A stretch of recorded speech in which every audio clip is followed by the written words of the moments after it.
drone it. Yeah, and thanks for having me. This feels awesome to be at the end of the first term. Looking forward to my second term.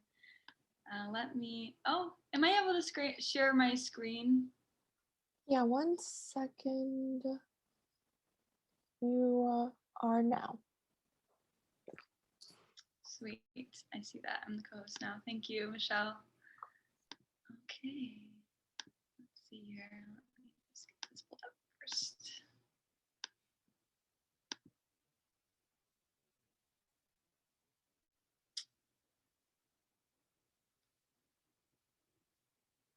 Oh, we're in the beginning. Oh, okay. How does that look? Looks great. Great. Thank you. All right, so thanks everyone for making it to my graduation presentation. It means a lot that you're here. My name is Mona Latil-Quinn, and I served this year at the Hopland Research and Extension Center, which is a 5,358 acre research site that's operated by the University of California's Division of Agriculture and Natural Resources. It's 1 out of 9 research and extension centers in the state. And it's a long-term controlled research center that focuses on native rangelands, watersheds, and wildlife. I'd like to start with our land acknowledgement that we put together with our Hopland Pomo neighbors. We're so grateful to have a relationship with them. And I'll just go ahead and read it out for you. We at the Hopland Research and Extension Center exclusively acknowledge with honor the Shokoa and Hopland people on whose traditional, ancestral, and unceded lands we work, educate, and learn, and whose historical and spiritual relationship with these lands continues to this day and beyond. To give some background to my presentation, I'd also love to just point to the GrizzlyCorps goals, which are to build capacity in our host organization, to build resilience to climate change in our communities, to inspire climate action in our communities, and to develop ourselves professionally, all of which were important parts of my year this year. And I'd also love to tell you what HREC's mission is, which is to maintain and enhance ecosystem integrity through applied research, educational activities, adaptive management, and supporting working landscapes. Again, all of these were really important parts of my year. They informed everything I did this year, and they'll inform everything that I talk about in my presentation too. So I decided to start with these adorable pictures of sheep, which are definitely the cutest residents at HREC, in my opinion. We've got a flock of about 200 breeding ewes right now. The number of sheep at HREC has fluctuated throughout the years from as much as 3,000 sheep to now we have about 200, which is one of the lower numbers that we've had. This wasn't a major part of the time I spent working at HREC this year, but it was a highlight. And I think that this is a great picture to use while I'm talking about what was a major project, our carbon farm plan. HREC put together a carbon farm plan this year, and I was able to support that pretty heavily in multiple ways. Before I get into talking about it too much, let me tell you what a carbon farm plan is. It's basically an opportunity for working landscapes managers to think about all of the opportunities they have to sequester carbon or increase water holding capacity on their land. So for HREC, the practices we were looking at most were prescribed grazing with sheep and cattle, using compost and biochar throughout pastures, putting in riparian plantings and hedgerows, and working towards controlling erosion throughout the site.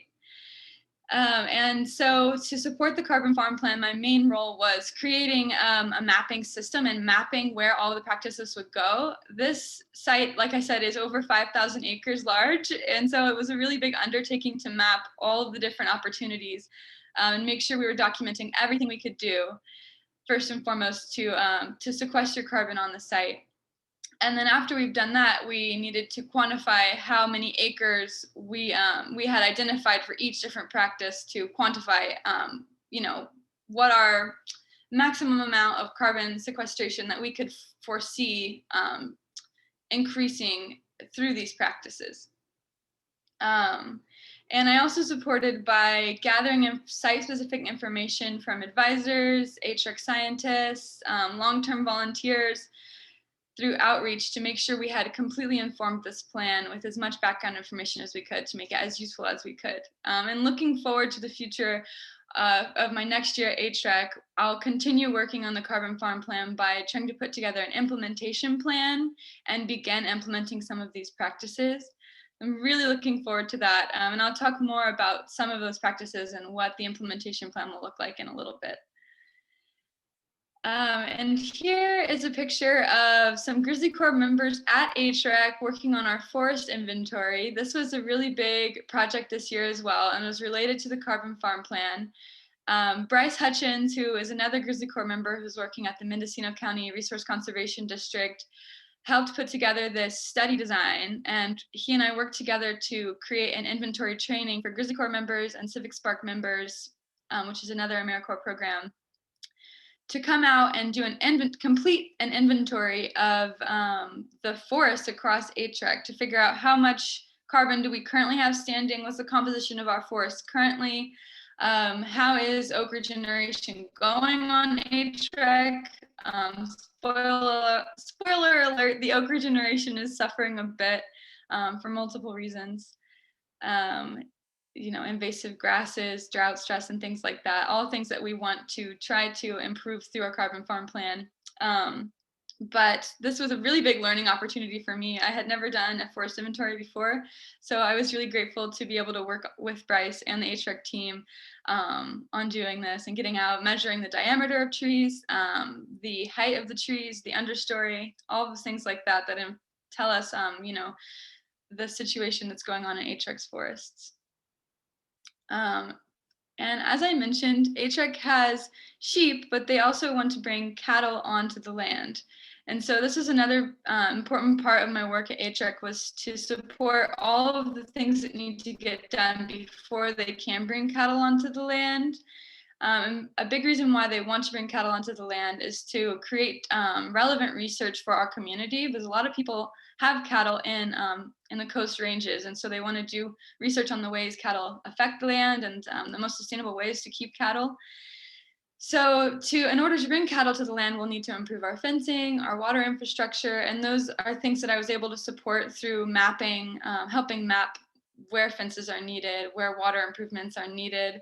And we also wanted to conduct baseline studies of the land before the cattle get here, and we want to do that on a yearly basis.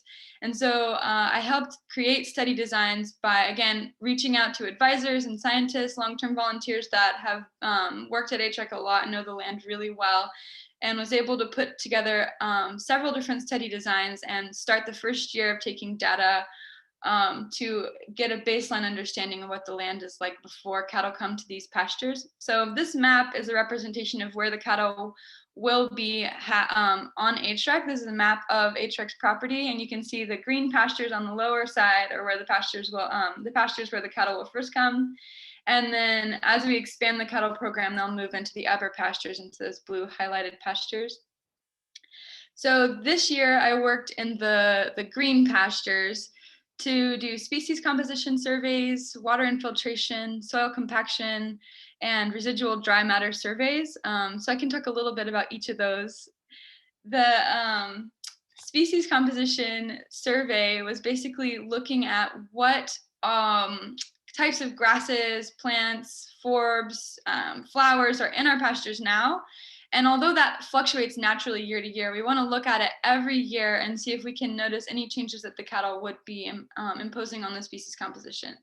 That would definitely have high research interest. And we also want to look at the infiltration and the compaction in the soil, because as we bring cattle on, we want to make sure that they're not compacting our soils too much. So we want to understand where our soils are at now, so we can monitor that and make sure to maintain really good soil health into the future.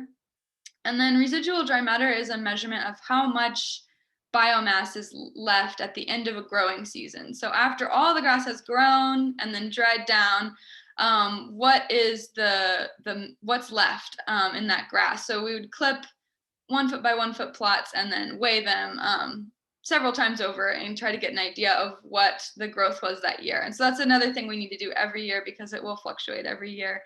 And the amount of grazing and how much the animals eat off of the pasture will also affect how much RDM you have. All right, so here is a picture of me working on the species composition survey. Um, Something that I really loved about doing these surveys was that it was an opportunity for me to really get close and personal with the site. Like I said, it's such a big site, and so to go to each pasture and to look at a meter by meter square and try to figure out what the name of all these plants were and to document them and look at the ratio of invasive to native plants was really fascinating. And it also really just fed my passion for invasive plant management, because I noticed that across the site, HREC's invasive plant situation varies a lot. And there's still a lot of really, really awesome, diverse pastures left with really some rare, beautiful flowers that are native and endemic to California, and really nutritious forage for animals.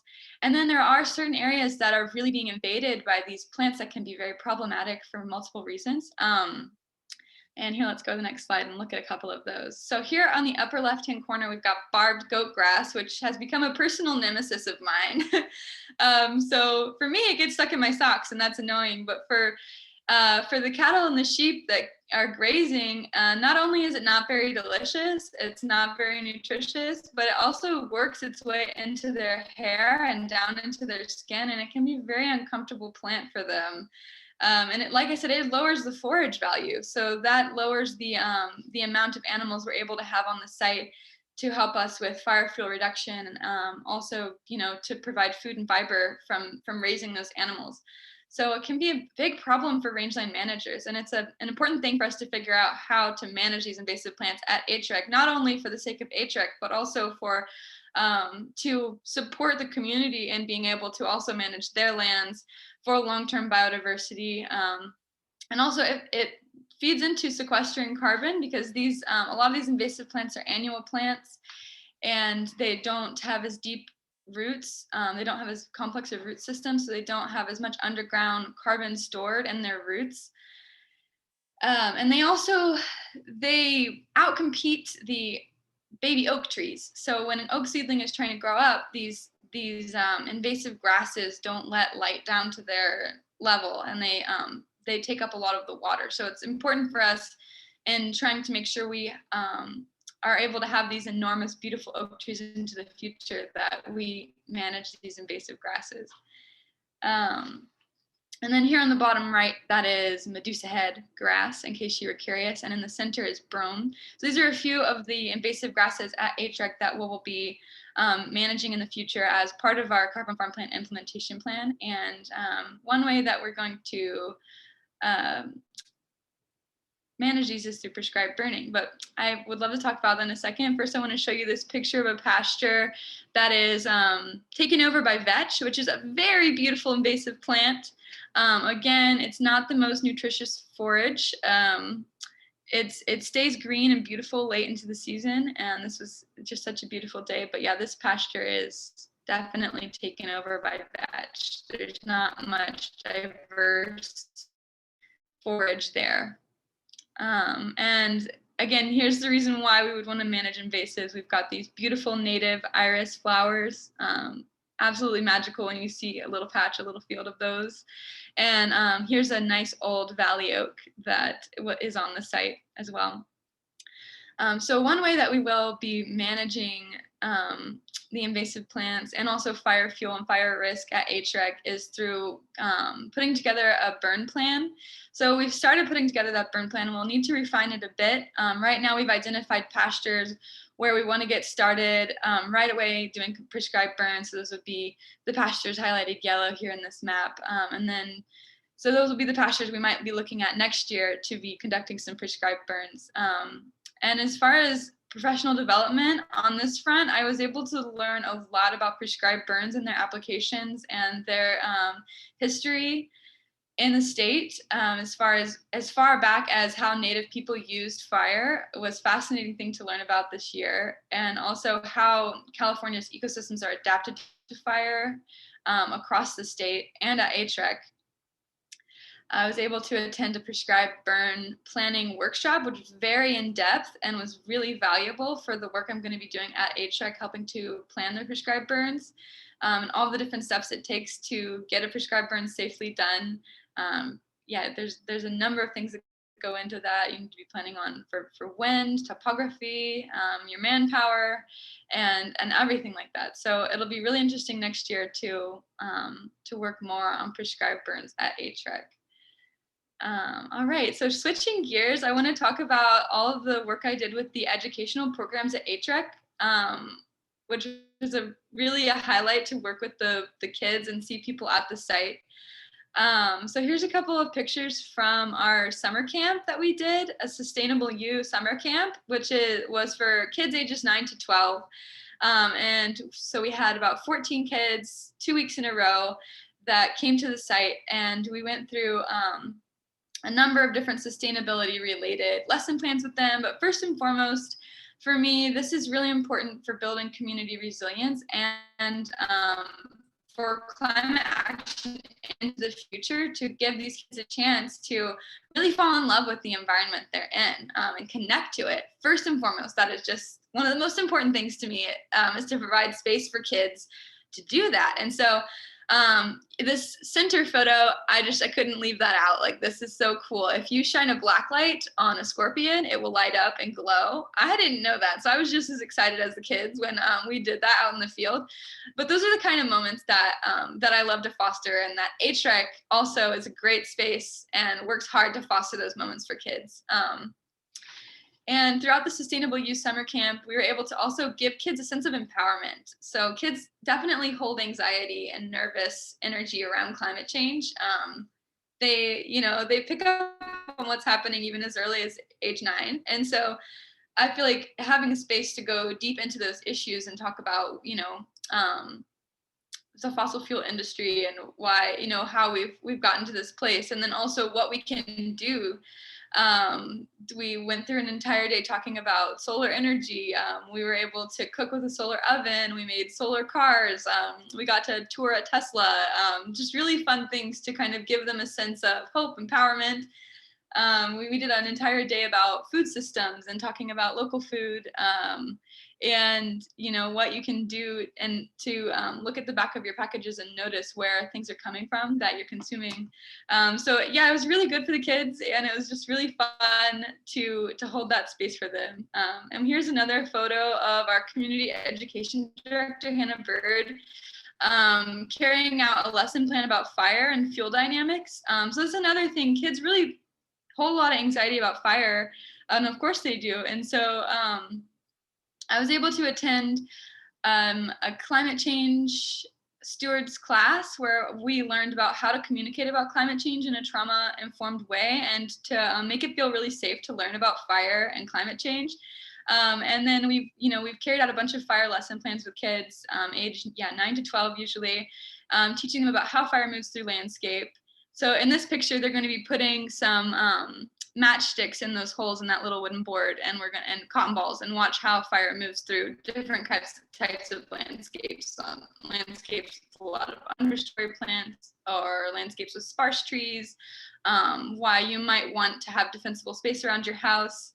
And so yeah, it's a really fun way to learn about fire, and hopefully that made them feel more empowered, more informed, and it gives them a good space to learn. And here's a series of events that we did for adults about climate change. And it was a 5-part series that we went through several different aspects of climate change adaptation. And we really wanted to make these not your run-of-the-mill climate change events. We wanted them to go deeper than that, and to have long-lasting effects, and really build resilience and build knowledge and toolkits in the community. So the first event that we did was about local climate change effects, and we really focused on how climate change will be affecting the Northern California coastal regions. And then we left the entire last half of the event, so about 45 minutes question and answer. And we had Ted Grantham, who was the lead author of the North Coast Climate Change Assessment, 4th Regional Climate Change Assessment, there to answer questions about how climate change will affect this region and what we can do to adapt. And that was so successful. Just that community forum, that opportunity to ask questions was beautiful to watch. And I'm really glad I was able to support hosting that event. And then we've also gone into forest health and fire preparedness. So that would be how to create a plan to manage your forest ahead of a fire to make sure you're ready for fire season. So we did that in April before fire season would start. Post-fire land recovery will actually be coming up after fire season. We decided to postpone that into my second year after fire season was over, when people will be thinking more about land recovery. So I'm looking forward to hosting that next year and returning to do that. And then we also had an entire webinar about carbon farm planning, which, of course, we're undertaking here at HREC. So we have a lot of connections with people who are helping us with our carbon farm plan. And we basically tried to just put forth what we've learned through our carbon farm planning process, resources that other people could engage in that would help them with their carbon farming planning process. And then the final event that we just did not too long ago was about water resources in California. And we talked about how California's water system works and how climate change is affecting it and what we're looking to expect in the future as far as water resources in California. And all of these are up on HREC's YouTube page. So if you're curious to watch these or the supporting information that we gathered along with it, there's an entire playlist on HREC's YouTube page. So you can go to YouTube and search Hopland Research and Extension Center and find these webinars. All right, and so I also was able, this is kind of a side project, passion project. I was able to make a t-shirt for the Hopland Research and Extension Center, which was really fun. So all of these animals, this is a great model for this shirt because this is one of our scientists at HREC who works with trail camera photos. His name is Kendall. And so all of these animals on this shirt were taken, were photos from our trail cameras, and that tree is the blue oak tree that's on the site that I used a photo of. So you can see here, this is a photo of a tree, and I painted over it using light blocking ink and worked with a screen printing artist to put this shirt together. Here's the picture of the mountain lion from a trail camera that I used to get the mountain lion on the shirt, and the deer. And so there's also sheep, coyote, and the graphic artist put some rocks in with the tree. So the graphic artist did the rocks and the grass. I didn't do that. But yeah, you can buy those t-shirts on HREC's website if you're interested. I definitely have a couple. And I feel like those t-shirts have been really helpful for HREC because it's not only like a potential source of income for them into the future to be able to sell those t-shirts, but it also increases awareness of HREC in the community, that they were able to give those t-shirts out to all the kids that came to summer camp. They've given them to all their volunteers. And so I like to think that was really helpful to the site that I was able to do that. Let's see. So I have this beautiful picture of a sunset at HREC here at the end. I just wanted to finish off by saying this was an amazing year. It was so beautiful to live at HREC. And I'm so grateful for all the professional development opportunities, all the training hours I was able to put in, going to that climate stewards class. I attended California Invasive Plant Council's symposium earlier in the year. Gosh, that prescribed burn training. I've learned so much this year. I've been able to work with really, really amazing scientists and long-term volunteers at HREC to learn things I wouldn't have been able to expect that I would have learned. And I'm really looking forward to a similar experience next year of just being surprised by how much I can learn. So thanks to everyone on the GrizzlyCorps side that coordinates these opportunities. We couldn't do it without you, of course, and it's amazing what you do, so thank you for that. And then also thank you to everyone at HREC and everyone who supports HREC. The work that's being done at HREC is really important, and I feel like it's a really good support for the community. So yeah, at that point, I feel like we have a couple of minutes left for any questions that may have arisen, and I'll go ahead and open the floor for questions.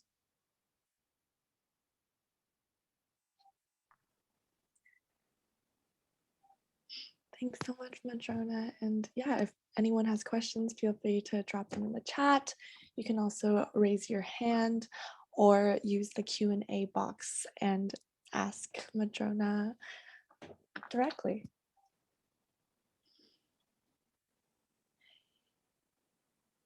Yeah, it's a lot to take in. There's a lot of dynamic projects that we took under at HREC this year. So I'm looking forward to carrying forward with each of those in the coming year.